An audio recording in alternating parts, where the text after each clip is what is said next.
You are now listening to Talk Your Jits podcast.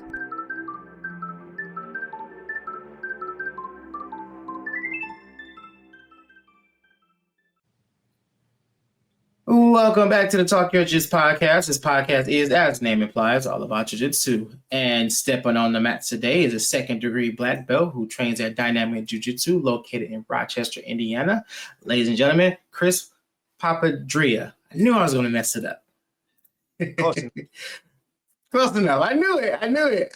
Every single time. I practice it, and then when I got to say it, I butcher it. But how's it going, my man? Good. How are you doing?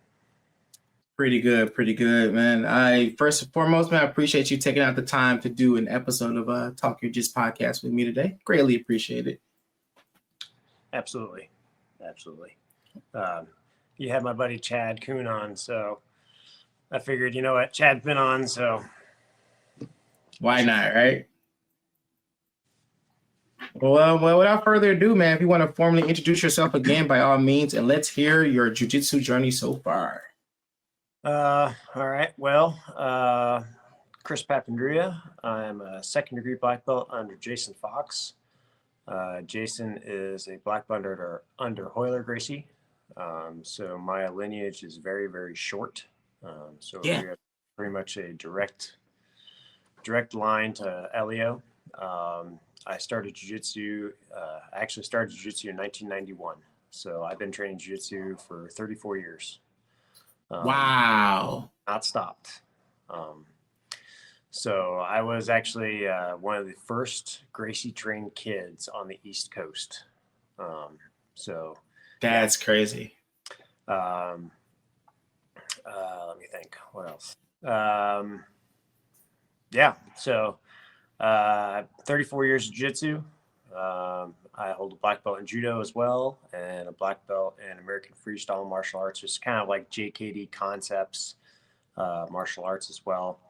And basically what it was, how it all kind of started was, I grew up in New Jersey. Okay. And we moved from like one town closer to everything. So we kind of lived out in the farm area, boonies basically. And I didn't want to play soccer, and football was kind of like ruled out for us. Mom thought it was too much contact. She decided, jiu-jitsu was going to be for me, but who knew that would be the right thing for me, right? And so she pulled out the yellow pages, and kids these days don't know what the yellow pages are. But the very first listing was Alex Wilkie, Alex Wilkie's martial arts. It was alphabetical, so that was the only name she. So she took me into town, and it was the basement of a hair salon. And wow, I remember it because it smelled awful, like just dingy, dark. There were no windows. If you can imagine like the old Gracie in action videos, like just dank, dark videos of like a dungeon training, like that's what this place looked like. Holes in the wall where people had gone through it, blood marks on the mats, like that's what this place was. And I walk in, and I'm like, I turn the corner, and Alex is sitting behind the counter, and I look at him like, he's like a guy who looks like he should have been in the Hells Angels. And I'm thinking to myself, like, Mom, what are you doing to me? You hate me? Why am I here? And I remember it. Very first class was we did obviously a bridge and roll, the UPA bridge and roll, but also was the very first submission I ever learned was the Americana for mount and the armbar for mount. And it was the submission chain, those two. And I still teach that chain today. I teach it in my kids class, and I teach it in the adult class. And I still use it 34 years later. And every time I teach it ain't broke. This was the very first thing I ever learned. And you may use it, you may not use it, but I still use it today. So, hey, there's something to be said about the classics, right? Yeah. But basically, like I stayed with Alex for let me see, I was probably until I was like 23, 24, and then I moved out to Indiana. And then I started training in Indianapolis with James Klingerman, who was actually Chad Kuhn's instructor. That's actually how Chad and I know each other, is that we actually had the same coach at one point. Okay. And so I stayed with James for quite a while. And he and I cornered a couple of UFC fights together. And eventually I met my wife and moved up to Rochester. And actually, she convinced me to move to Rochester. And here we are.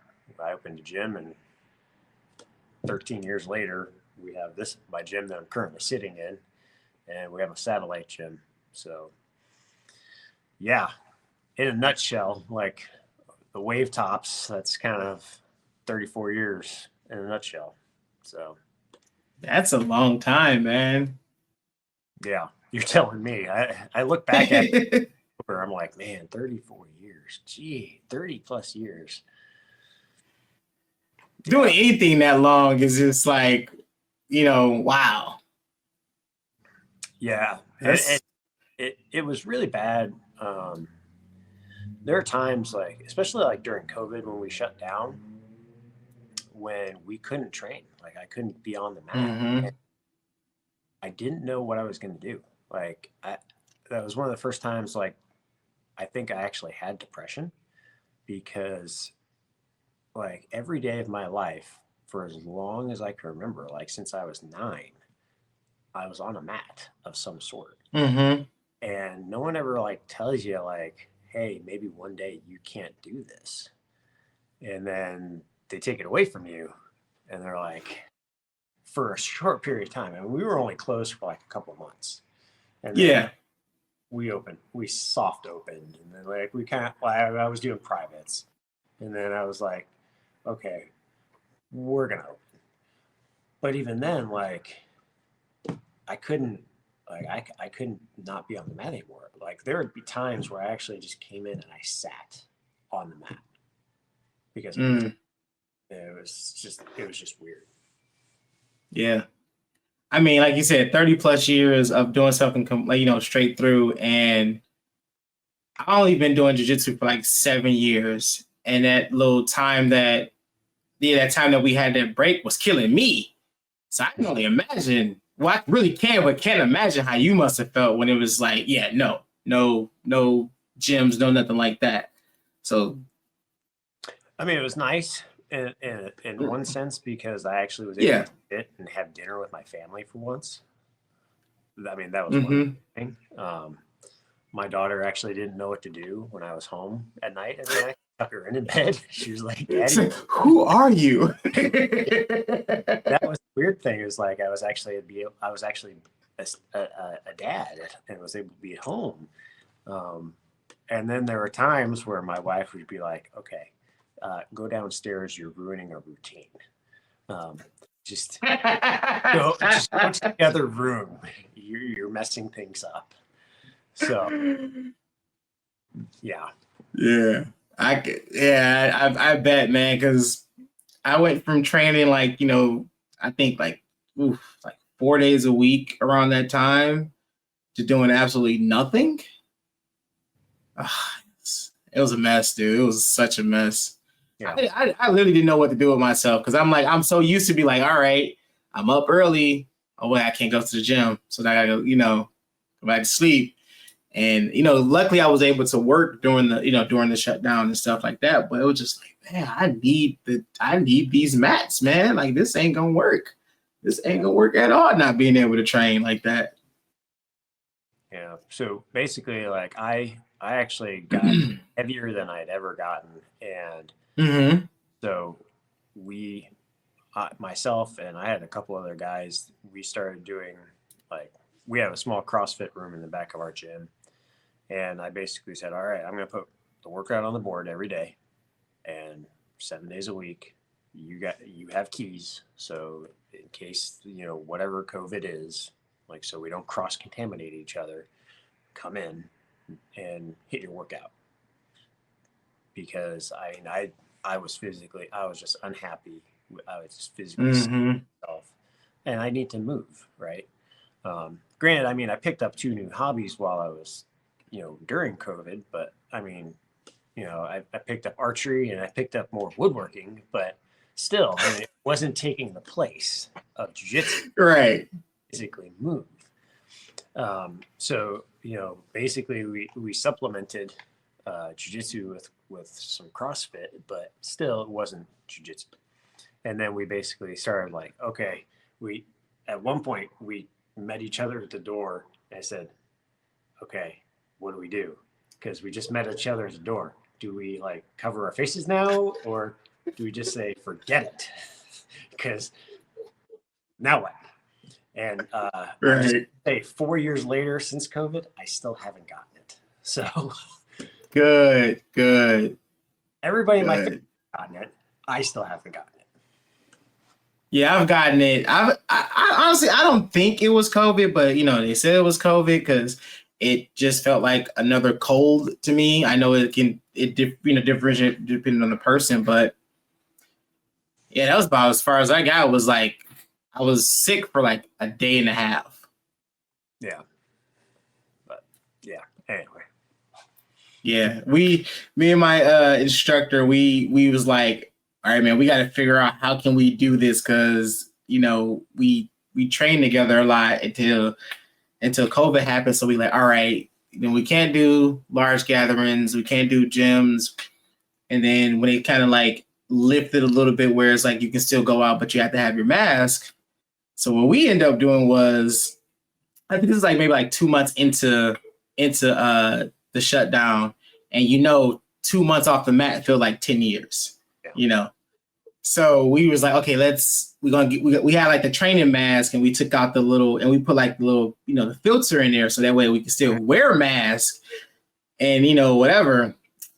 Dude, I was dead by the first row, dude. We was like, this ain't gonna work, man. Like, we tried it, but masks was flying all over the place, and then like the little lever gets switched, and so it's like you're suffocating on top of trying to like breathe and roll, and it's just, we tried it, man. We tried it, but that didn't think of that one. That was just, man, that was a good idea. That would have been a good idea.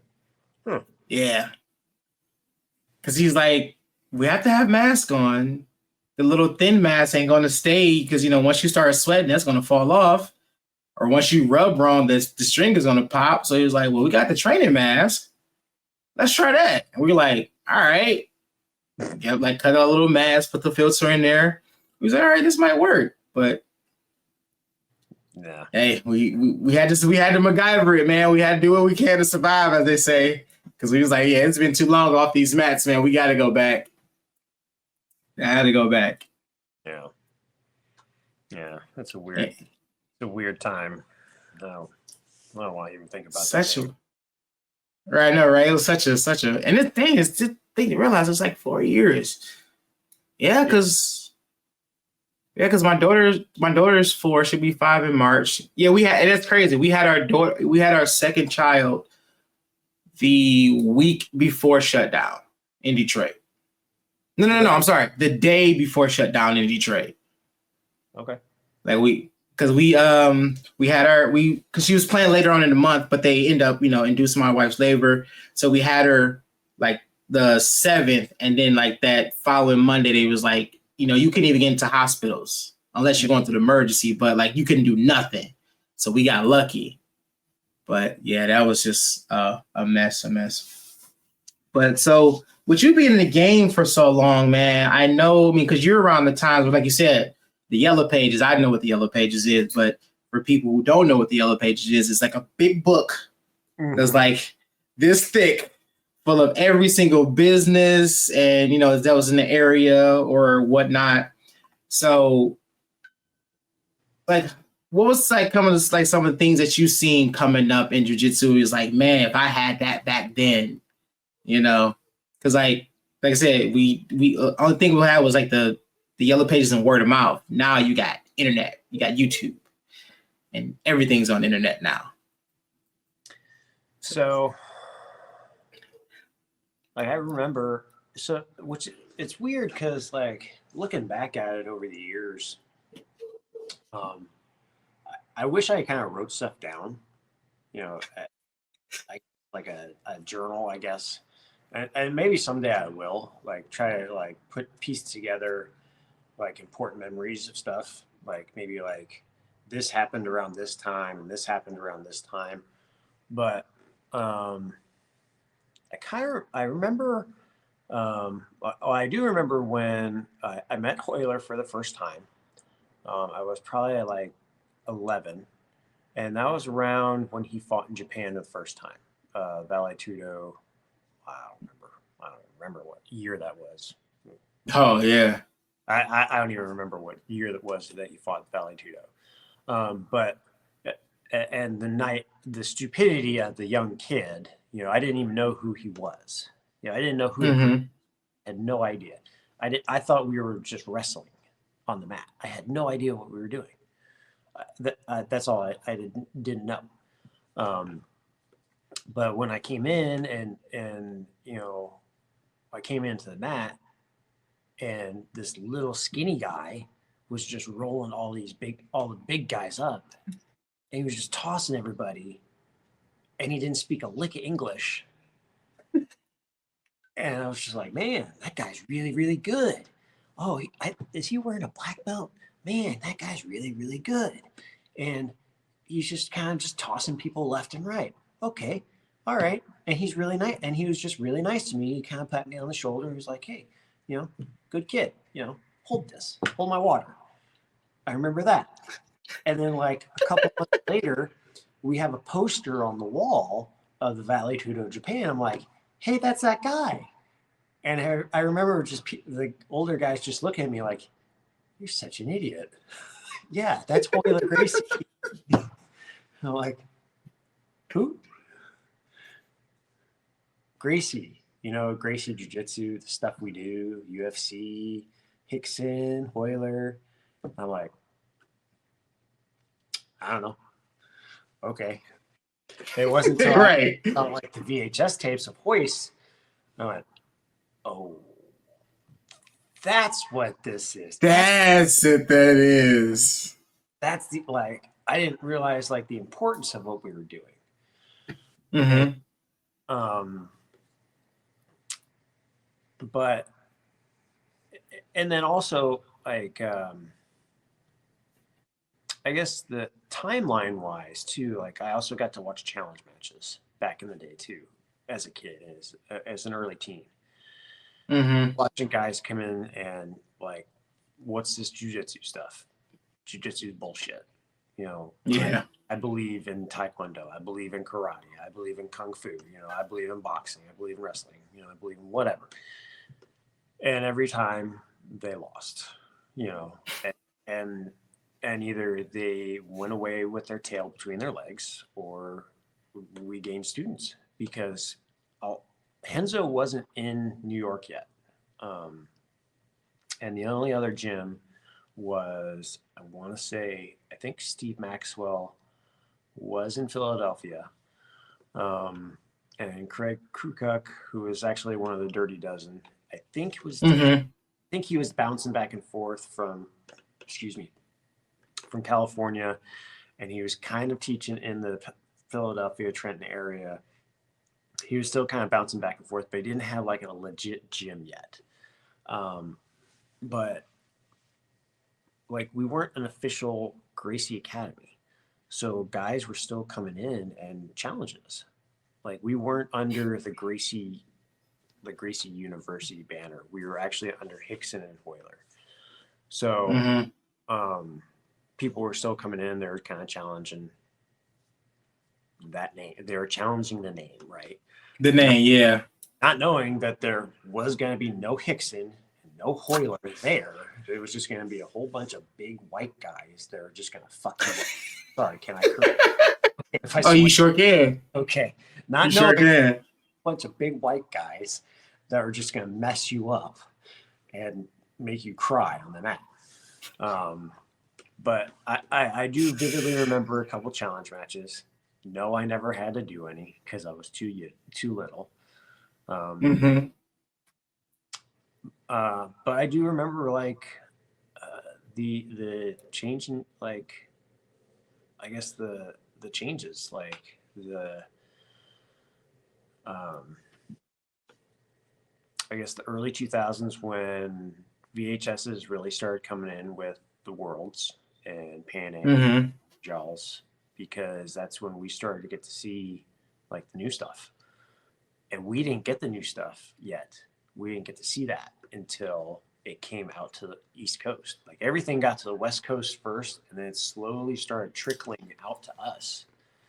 Mm-hmm. We were still doing close guard, side control, mount, and old school back for life.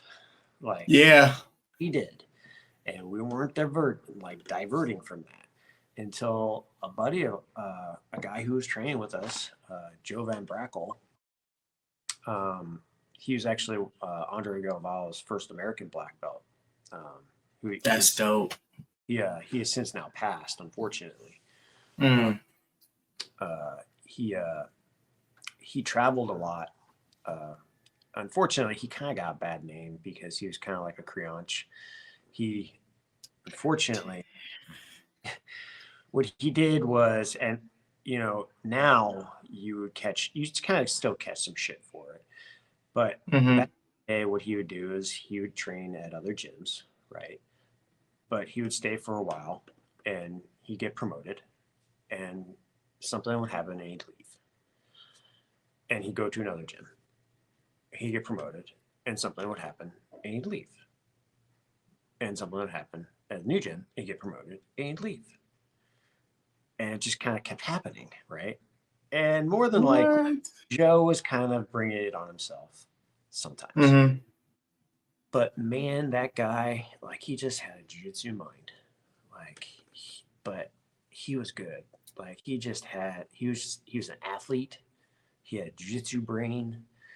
But I remember when he came in and trained with us, he had been training with Ricardo Almeida for a while. And I think he got his purple belt from him. And he had gone down to Brazil. And this is when the split happened from Carlson and Brazilian top team. And that's when the Pride days were really starting to ramp up. And he went and spent time down at Brazilian top team with Minotauro and Ricardo Arona and Sperry and all those guys. And he came back with a notebook and notes. And that was the first time we ever saw a butterfly guard, like the butterfly guard today. Oh, wow. And not because when we knew butterfly guard, it was feet on the hips, controlling the arms like it was the self-defense butterfly guard. That's what we knew as butterfly guard because that's what we were taught. Like that was butterfly guard. And even Hoyler eventually taught us like butterfly guard, which is now today, but his is a little bit more modified where it's like more of a seated with base posture. And it's more like a collar drag. But what Joe brought back was more, if you looked at like Marcelo Garcia's butterfly, where it's seated, it's arms tucked, it's very sitting straight in front of you butterfly. And nobody's ever seen it. And even like an omoplata. Like we'd never seen omoplatas the way people we never seen the jiu-jitsu that Joe had brought back. And even like some of the stuff we were seeing from like Minotauro doing jiu-jitsu or Frank Mir doing jiu-jitsu, we weren't really seeing any of that stuff. So it was like once that early 2000s, late 90s, early 2000s started happening, that's when I think jiu-jitsu really started, for us out of the East Coast, really started to get I guess revolutionized. It started getting less. I like to use the word blue collar because very meat and potatoes. It was very like grinding, very much like a I'm a very student of the game. Carlson Gracie's jiu-jitsu game was very, very, grinding and blue collar and very basic. And that was kind of like how our jiu-jitsu was back in the day. It was very, very basic, grinding. And then it kind of turned into this more faster paced, submission hunting, flowing, more kind of aesthetically pleasing to watch jiu-jitsu game. Because I remember watching old jiu-jitsu matches. Because even if you watch, like, you can YouTube some of the old Worlds matches back in the day, like the old black and white ones. They are boring as shit. Long, no time limit matches. Oh my God. There's no time limits. They're long. Yes. But the thing is like, they're both doing the same game, right?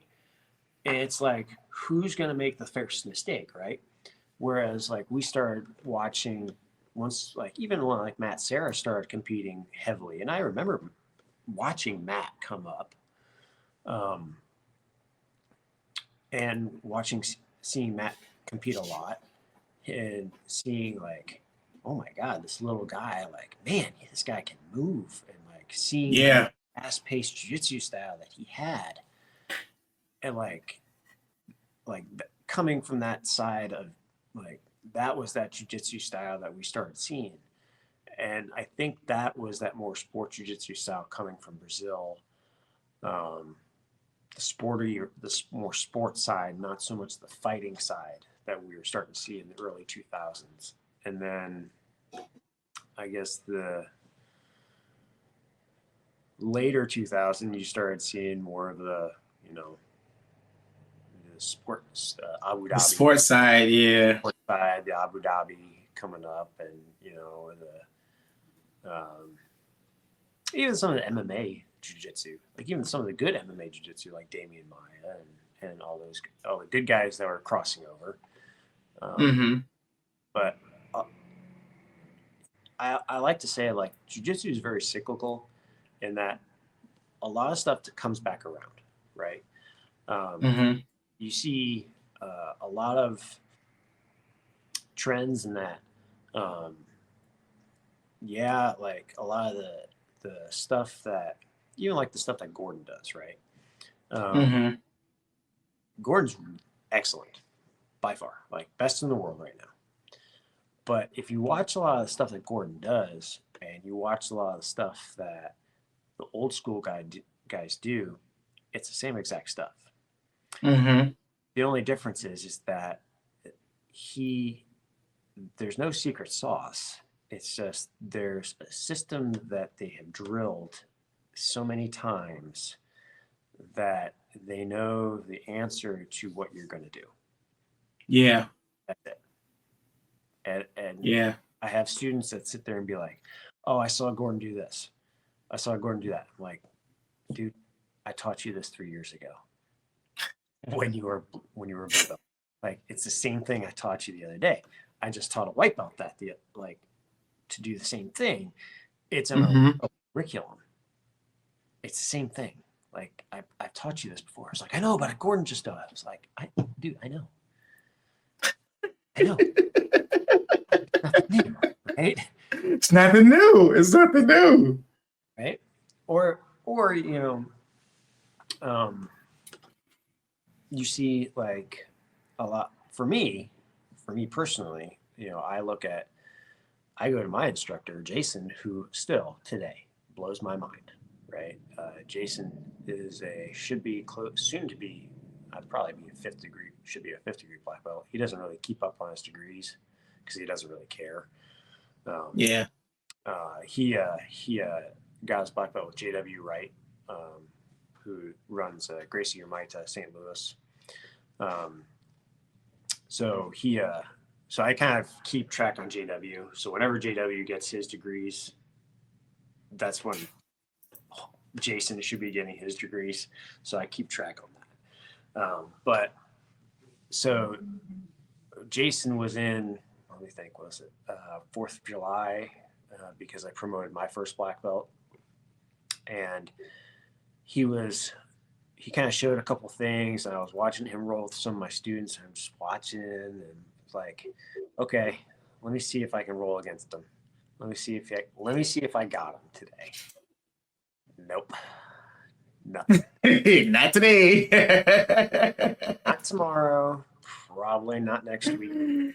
Because like with him, he's very much like the old school guys, kind of, because Hoyler was his instructor, and and the way it works back in the day was, they waited for Hoyler to come back from Brazil to do a seminar, and you waited for him to come back, and you studied for what he taught you, and you did that for an entire year, and then you waited for an entire year for him to come back, and then you got good at that shit, and then guess what? He taught you some more shit, and then you got good at that stuff, and then you waited an entire year again, and then you did that stuff, and then so he makes a point in saying, like, hey man, I got 5 good moves. If you can beat those 5 good moves, you beat me. And I know 5 moves he's got because they're the same 5 moves I'm good at.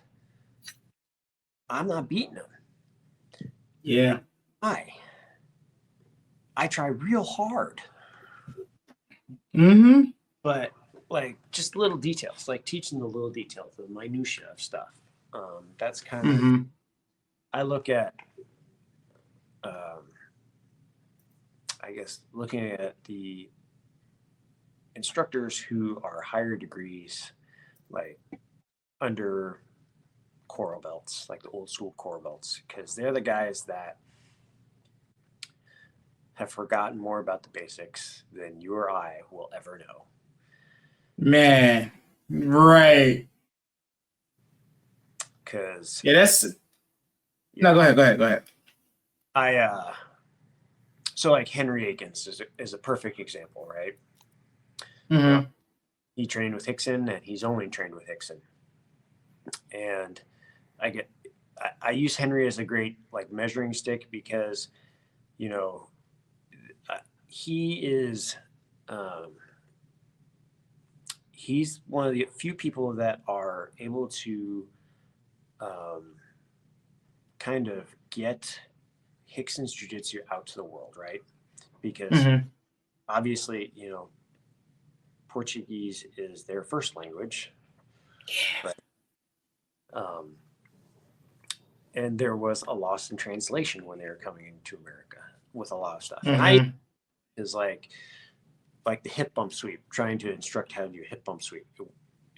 It took me until I got my black belt to understand that like doing the hip bump sweep we were doing was wrong.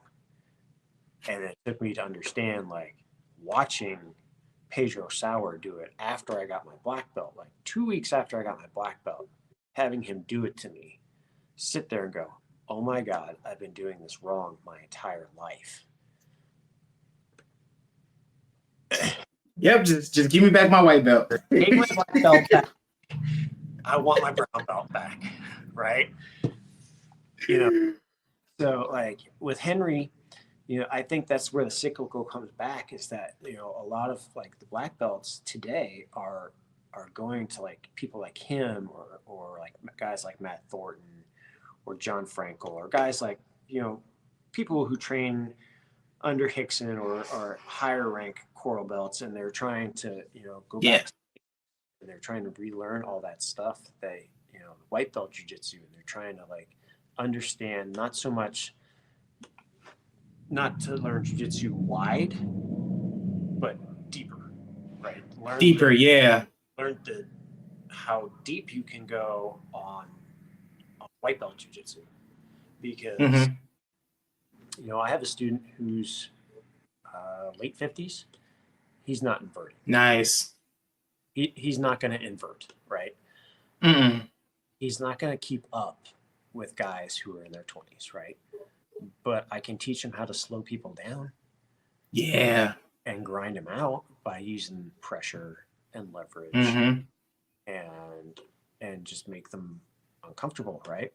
And that's just using good fundamentals. And I think that's where everything's coming back to now in jiu-jitsu, where I think that's where the trend is coming back to now.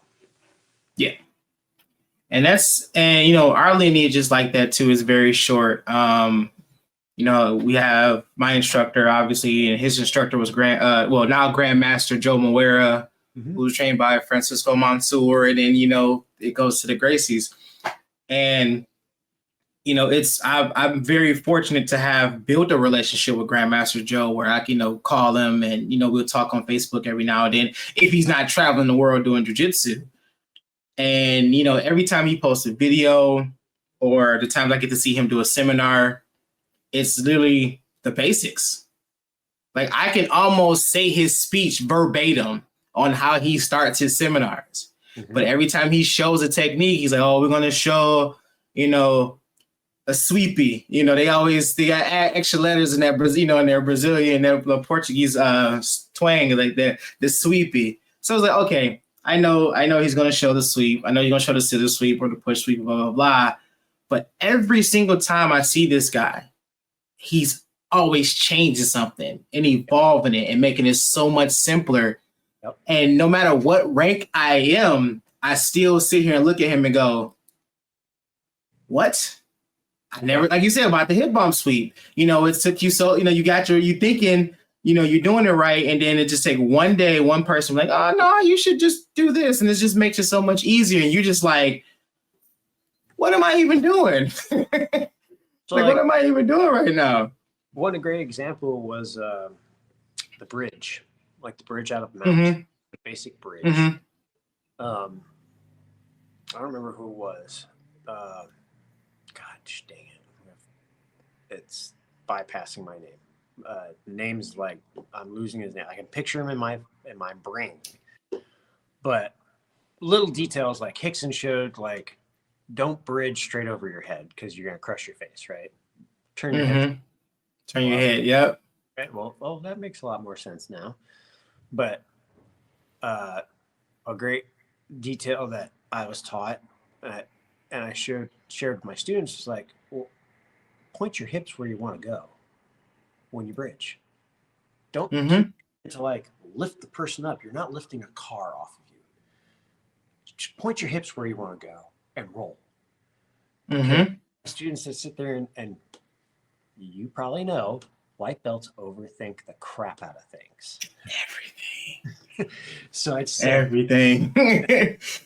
if I had a male student, I say, point your pecker where you want to go and roll. And they sit there and go, oh, well, I can do that. Huh. Well, that's easy. That's easy.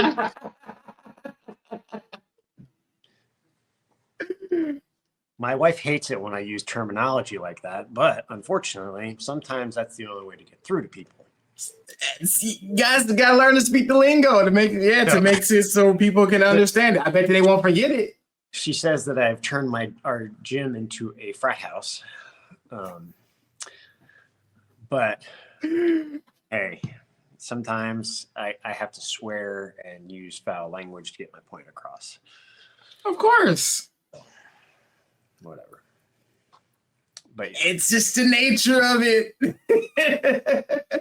It's in our nature. And be prim and proper all the time. That's not how I was brought up in jiu-jitsu. I got swore at. I got beat.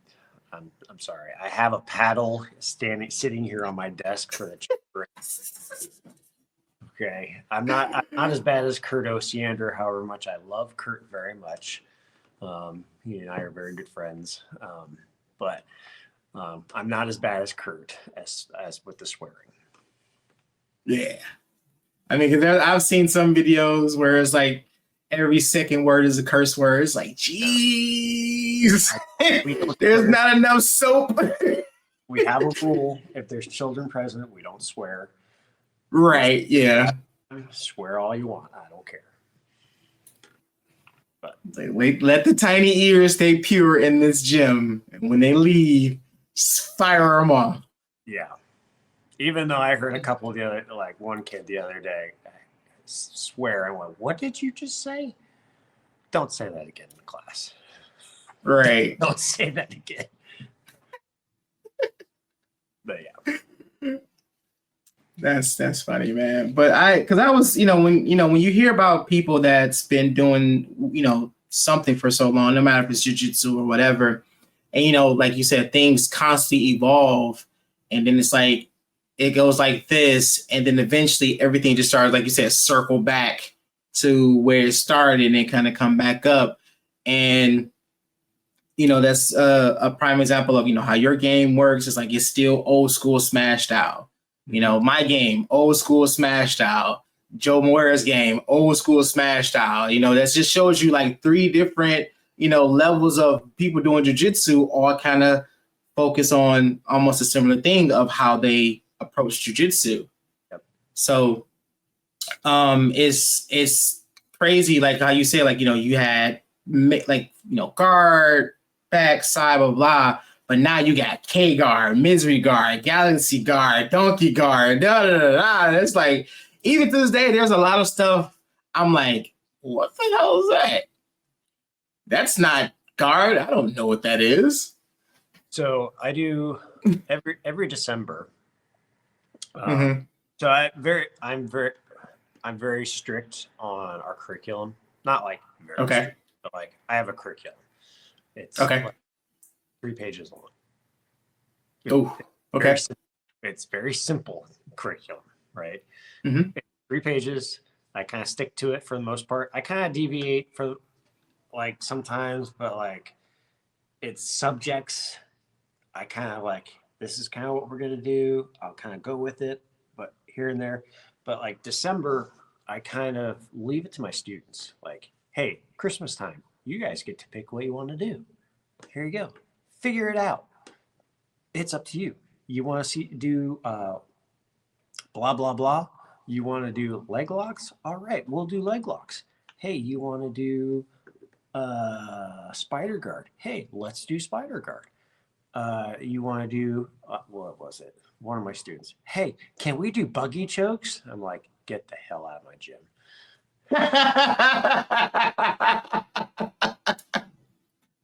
And just so everybody knows, you can all beat a buggy choke with a Von Flu choke from the top position. From top position. Yes. Public service announcement. There you go. Because when we first seen the buggy choke, and it was like, oh, that's dope, because it was like, oh, never seen it before. And then, we went back and we were watching it, and we was like, dude, just turn your shoulder, or just mush your face down. Like, put your shoulder down. Yeah, just put your shoulder down. So, but yeah, so I let them kind of pick what they want, right? So tonight, one of my students goes, "Hey, can we do X guard?" I'm like, "Why?" Well, somebody keeps standing up in my guard, and they keep like crowding my legs. I'm like, okay, time out.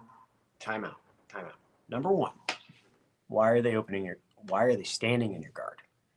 Yeah. Number two, why are they crowding you? He goes, well, I'm just playing with them. Like, okay, that's fine. That's fair. Granted, the person who's asked, he's one of my senior purple belts, and he has the most like solid game out there. Like his game, if you took Hodger Gracie's game and you took his game and went like this, it's almost identical, because he made his game like it is a purple belt version of Hodger, right? He just needs to he basically just needs to I don't want to say grow up, I guess you could say. Grow into it. Just he needs to tweak a few things. But yeah, refinement and maturing into his game. Refine and mature, I guess you could say, right? Yeah. Like, he's a pain in my ass. Like, pain in all our asses. Like, everybody's ass, right? Like, know exactly what he's going to do. Close guard, drag the arm, take our back, pendulum sweep. We know exactly what he's going to do to us. And half the time, it's like, we know what you're going to do. You're going to drag her arm. Fine. But he was like, well, I was just playing because I was just like kind of toying with the guy. I'm like, all right, fine. All right, I'll give you that one. You're trying to expand your game. Fine. So I said, all right, we'll go over X guard. So we played X guard. I showed him some X guard stuff. And I said, Sam, you realize that I don't do any X guard. I know how to do it. I'll teach it to you, but I'm never, ever. And I explained to him, I said, the reason why is that I'm always going to revert back to my old school jiu-jitsu, which is I must control the hand or else I'm going to get punched in the face. Yep. I have PTSD from jiu-jitsu from growing up because in our jiu-jitsu classes, we always got punched in the face. Oh, man, that's so refreshing to hear. In fact, every single jiu-jitsu class, I went home with a black eye growing up. Like, that was our Monday night jiu-jitsu. Like, we got, it was, all right, we're going to learn some stuff. And then, all right, go put some gloves on. And it was positional drilling with punches. Yeah. Go. I love it, man. I love it. When we didn't hit, we thought either there was something wrong or it was Christmas.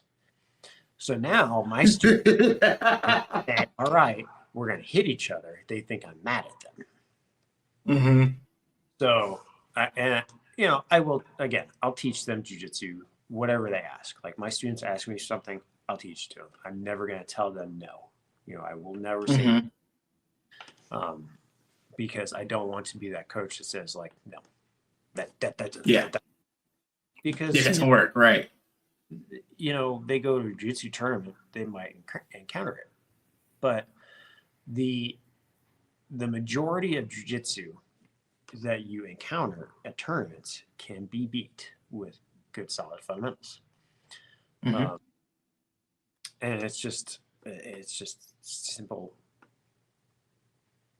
facts, right? I mean, like a footlock, a simple footlock. Somebody goes to do a straight ankle lock on you, put your foot on the ground. No straight ankle, right? No straight ankle lock. There it goes. It's gone, right? Not even put the boot on. Just put your foot flat on the floor. Right? And my students look at me like, that shouldn't work. I said, okay, try to footlock me when I do this. And they sit there and they crank and they crank and they crank. And they just look at me like, why didn't I think of something like this, right? Or one of my other students, he said, all right, I'm going for an omoplata and they like try to cartwheel over my head when they try to escape. They step over. They like long step over me to escape the omoplata. How do you stop this? Put your arm up in the air. Block their hip. He goes, that's it? The hip. Yep. He goes, it? I said, yeah. The easiest answer is the answer. Yeah. I usually say it's like, the term I use is the Jack Sparrow theory. The problem is not the problem. The problem is you thinking about the problem. Exactly.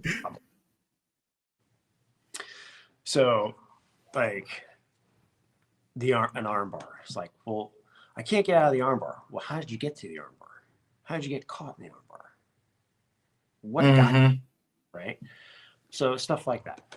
But like, that's what I do in December.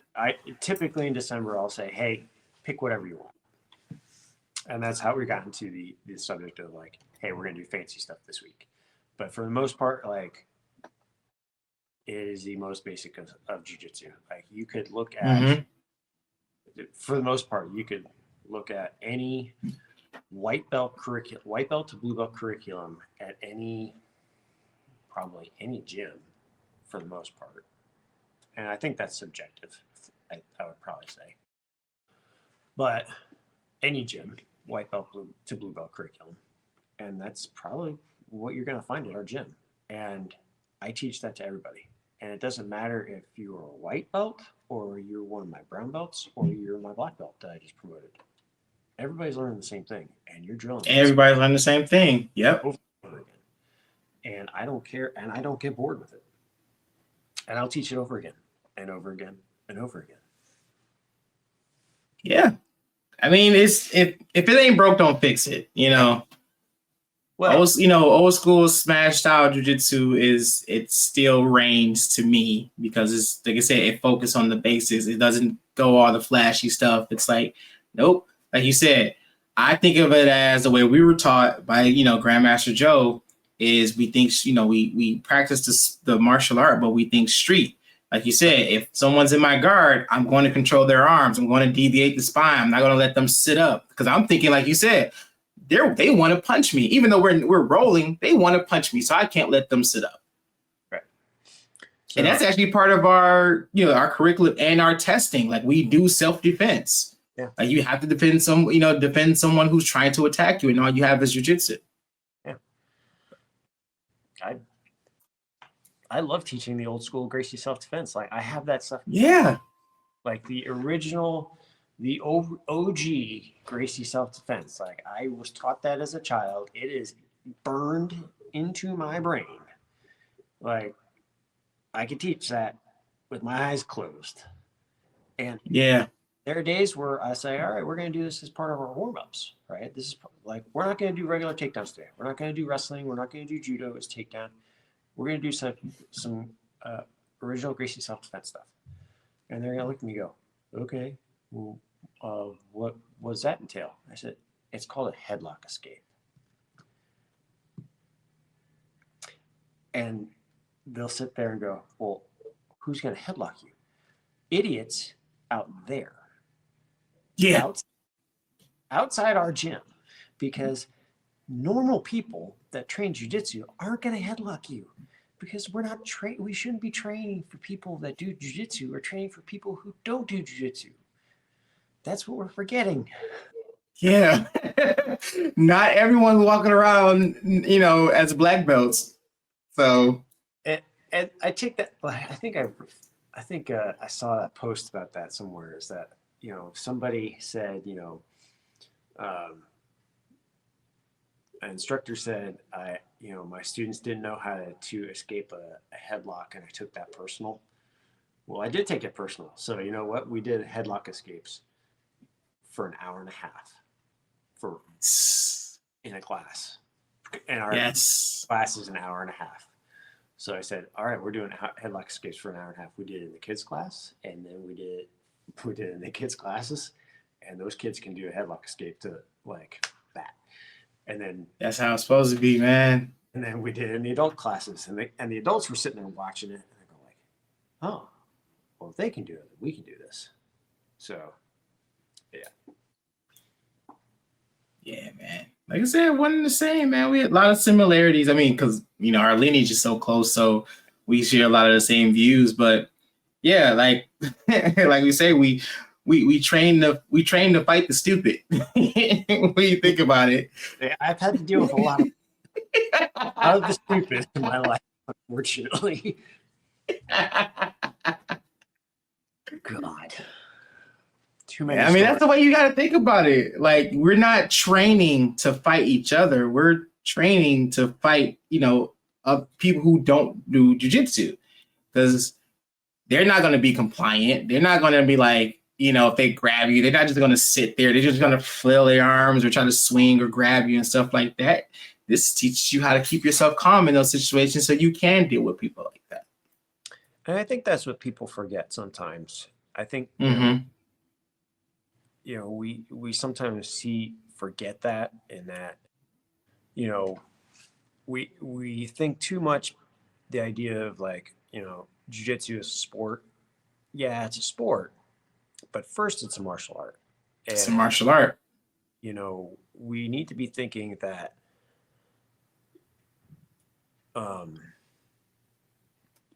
what I do could potentially save me later, right? Mm-hmm. What happens if, I walk down the street, or, what, depending on your job, right? I have a student who's a nurse, who's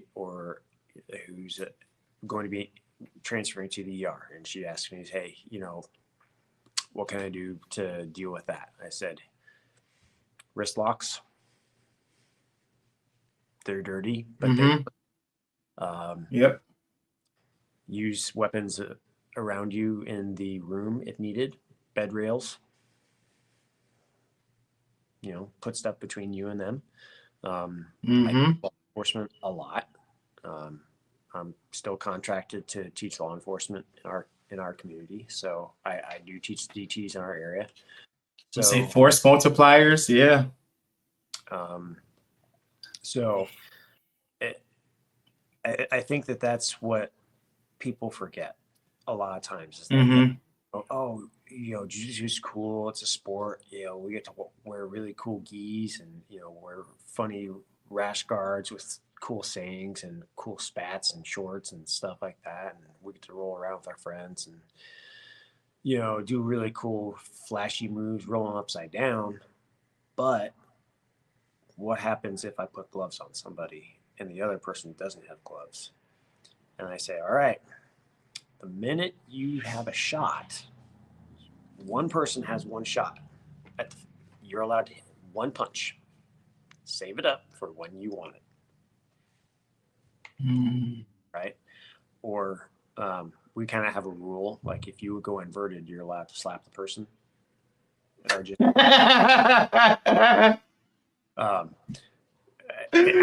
rule is if you invert my gym, I punch you in the taint. Because it just inverts it pisses me off so much. Like if you invert, I'm punching you right in the taint. Like it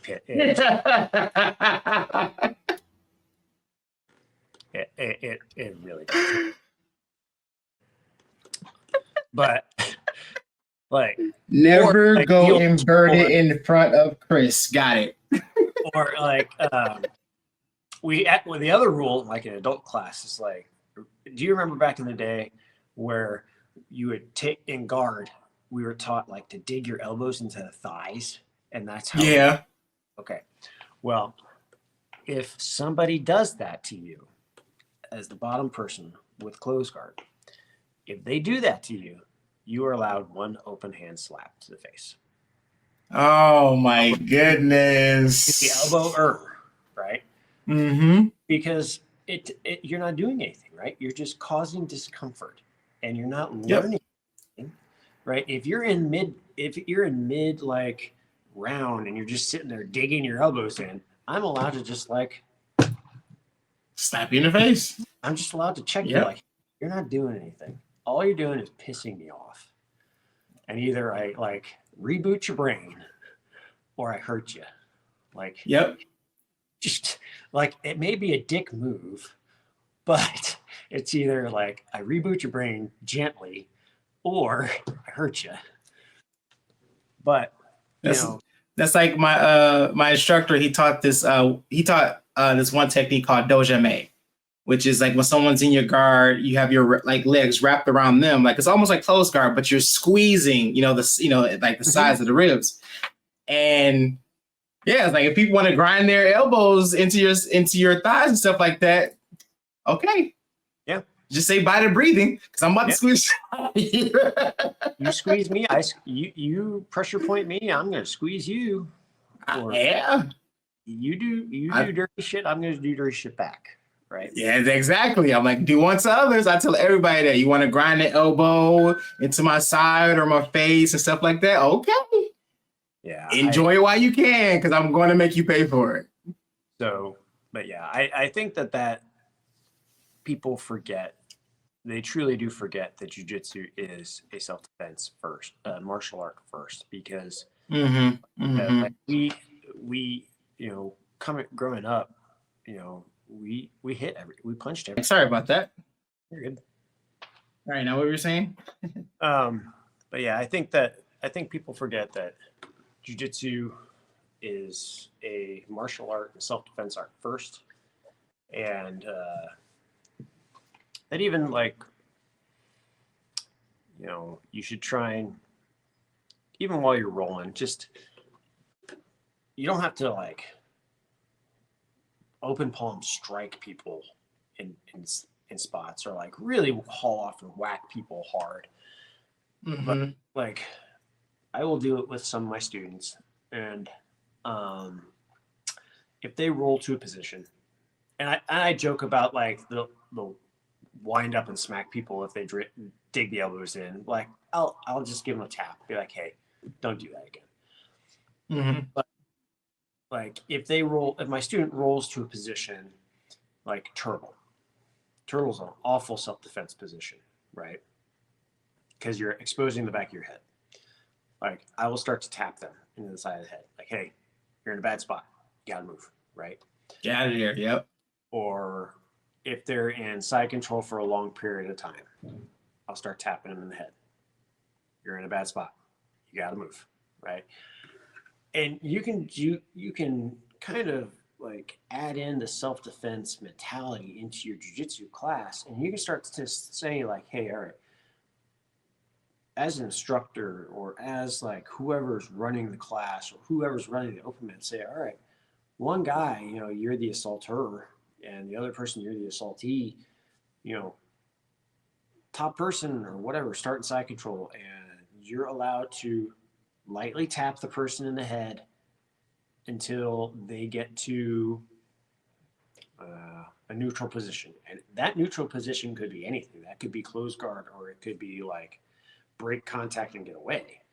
Like anything to like change their mentality of jiu-jitsu and get it out of, hey, let's stop thinking about sports jiu-jitsu all the time and going inverted or playing with lapels all the time, right?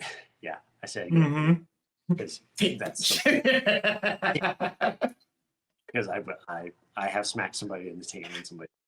That's why I brought it up.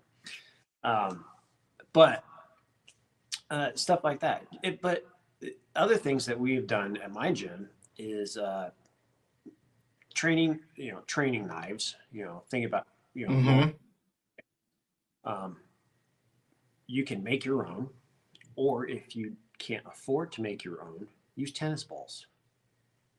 Something simple as that. Like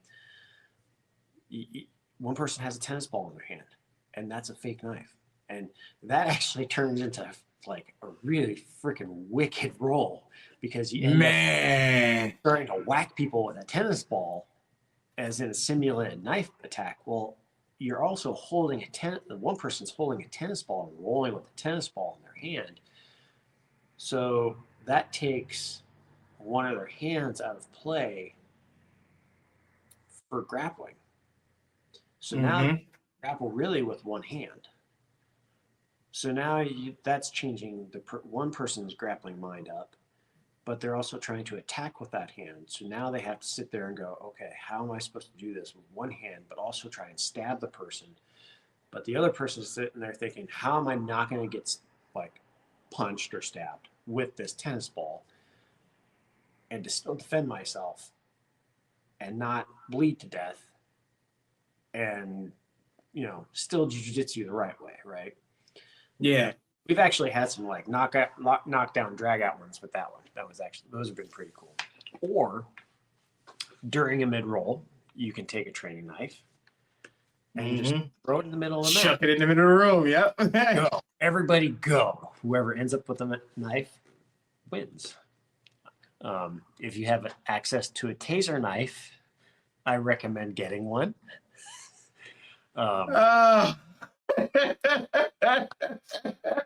I also recommend, if you are a real big asshole, turning the taser knife on and holding it down on top of somebody. Oh God! I'm not saying that I've done that to somebody. Maybe I have. Maybe I haven't. If I may or may have tased someone's taint before. I've not done that. That is just plain old rude. I won't do that. That's rude. But no, I think I try to keep it light on my gym, but no, I try to keep our jiu-jitsu still very much in the roots of self-defense and the old school. But much like how Chris Howder says, think street, transport, practice the art. Practice the art, yep. Very much sounds like you guys. We still train some of the new stuff, but just enough. Old school. Like, just enough that we know how to beat it. So in actuality, like when I moved up from Rochester to here, from Indianapolis to here, I was learning. That was probably when Berimbolo was coming around, actually. And I had no desire to Berimbolo because actually still don't. I still don't because I had messed my neck up and I didn't want to invert. Mm-hmm. So I just said, all right, you guys can Berimbolo all you want on me. Just drill. Just do it. Just drill on me all you want. And I'll just stand here and I'm just going to let you do it. And then I was sitting there, and honestly, I was just sitting there and reverse engineering it so that I could figure out how to beat it. Mm-hmm. And a lot of times, that's just how I do it. I think that's kind of how my mind works, is that I will just sit there and watch it. And I'll let somebody do it to me multiple times so that I can sit there and figure out how to stop it. Yeah. And that's actually how I figured out how to stop like some of the leg lock stuff that Danaher came up with. I said, all right, go buy the DVD, figure it out, study it, and bring it back and start doing it to me so I can figure out how to do it. Just start attacking me, and I'm going to try and beat this shit. Nice. So, some of it I did, some of it I didn't. Some, they still catch me with, but I'm like, all right, well, you got me. But there's other stuff. It's like, all right, well, that was easy to do. Like, oh, just put your foot down. Oh, just do this. Turn your leg one way. Turn your, sprawl, right? Mm-hmm. A lot of it was just, good fundamentals. But, yeah. So, I think that, again, the whole jiu-jitsu is like a circle. Everything's like a circle. Everything comes back around. You do need to learn self-defense. You do need to learn the basics. You do need to learn the new stuff to stay relevant. But you don't always have to do it. Like, as an instructor, you need to learn it all. You can't turn a blind eye and say, whatever. That's right. That's where that you kind of become. You kind of turn it. I don't want to badmouth them, but you kind of turn it into the Valencia brothers, who are very much, I'm only self-defense. Mm-hmm. Only do self-defense, right? Mm-hmm. Or you turn into the Gracie University, where we will only do what Grandmaster Elio taught. And we will do a little bit of this and a little bit of that, but not really evolve, right? But even then, there's a little evolution in what they do, but not a whole lot. So you still you can kind of keep your toe dipped into the new stuff and still do the old stuff. It's, you can still stay. Hickson still does it. Hoyler still does it. Gracie Umaita is still relevant on the competition scene. Mm-hmm. Hoyler still trains with all those world champions every day. He's not sitting there going that doesn't work. He's sitting there watching it happen. He's sitting there training with them. Same thing with, Grandmaster Morera. He's sitting there watching it happen, right? Yeah. He's training with them, He's not going to sit there and go, that doesn't work. That doesn't work. He's going to learn it. He has to learn it. He has to learn it so he understands it. So if somebody sits there at a seminar and goes, how do I beat this? He's not going to sit there and go, what's that? Right. What is that you're referring to? Yeah. Right. Yeah, that's how he is, man. But yeah, like I said, it just they took away the idea of jiu-jitsu being a martial art, and then kind of turned it into a sport. and then, like I said, it just flip flops back and forth. But like you said, it's good to it's good to know and understand the new stuff, but don't just exclude it out of the game because you don't understand it, especially as an instructor. Because I will say, like, if someone come to me and say, like, hey, can you show me this technique? I'm like, I'll be honest, like, well, I don't know it, but if you give me enough time to learn it, we can learn it together. Yeah. I might not necessarily work it into my game, but if it helps you, why not? Yeah. And I've had some students who come to me with like a YouTube video, which there are times I sit there and say, stay off freaking YouTube. And then there are times I say, show me the video. And then I'll say, all right, well, have you seen it in matches? Has it worked in matches? Like, yeah, I saw it in this one fight. No. Matches. More than one. It has to be one. Like, I am very much like, almost like jujitsu science. Like, it has to be repeatable. If it's not repeatable, it's got to go. Like, if it's not, it does not happen like more than one time. It does not work. Like, that's why a triangle choke is still relevant. That's why a cross choke is still relevant. Like, that's why arm bars are still relevant. Yep. That's why all that stuff still work, right?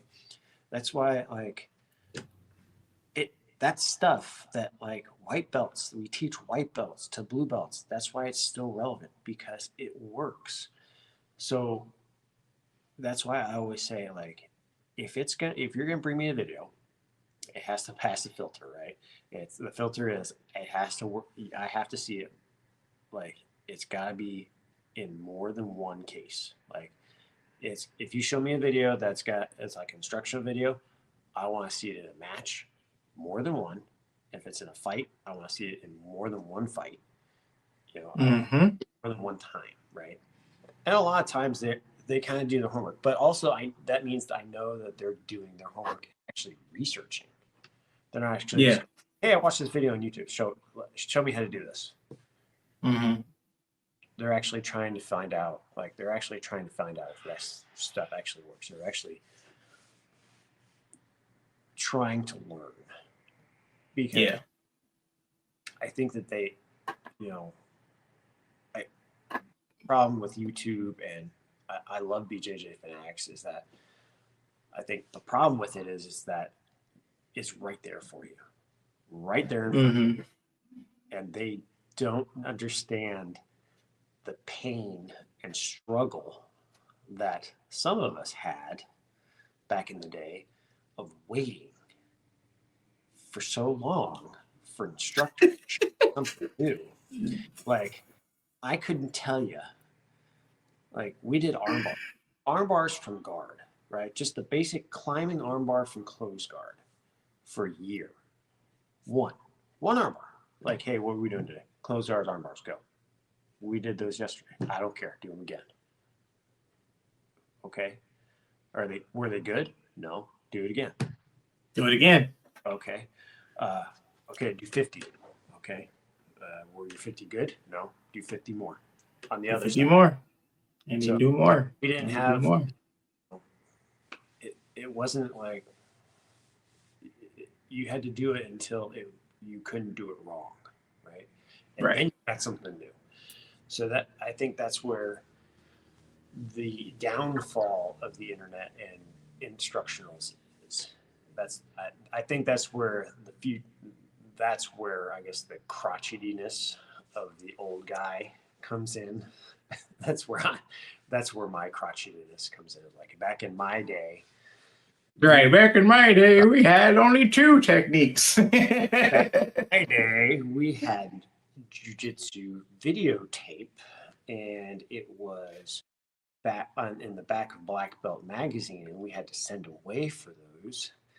And you were lucky to get them, or we had to get them sent up from Brazil. And even then, a dub from a dub from a dub. And they were like wavy and grainy, like a real bad HBO Skinamax video. That you're like, right, bar. I don't know. You can say. I think that's it. What is that? I think that's what it is. But, like, that's like you can spend so much money on all this stuff in like BJJ Fanatics, right? And never use any of it. Like I'll use one of my students, for example. Actually, one of my students, he's my world champion. He's blue belt world champion. He spent all this money on all these instructionals on BJJ Fanatics. Tell me, I'll tell you which one he used the most. The one that $20.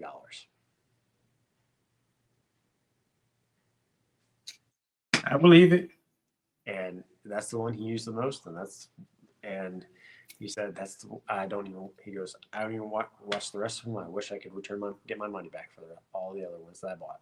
I go, or you could have just asked me, because that's right. My use, and you could have just come to class and just said, hey, help me with my half guard. I don't know if I've taught you it. Right. But whatever. Well, all right, Chris, man. So we ask everybody that comes on the show. I mean, you've been around the game for a long time, so I know you roll with plenty of people. But if there is past or present people you would still love to roll with, man, who's your top 3? Ooh.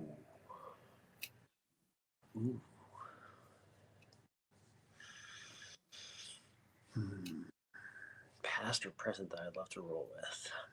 Mm-hmm. Love to roll with Hickson. Mm-hmm. Love to roll with Hickson. Carlson Gracie. I would have loved to roll with Carlson. So everybody says that he was just like a monster, dude. Right.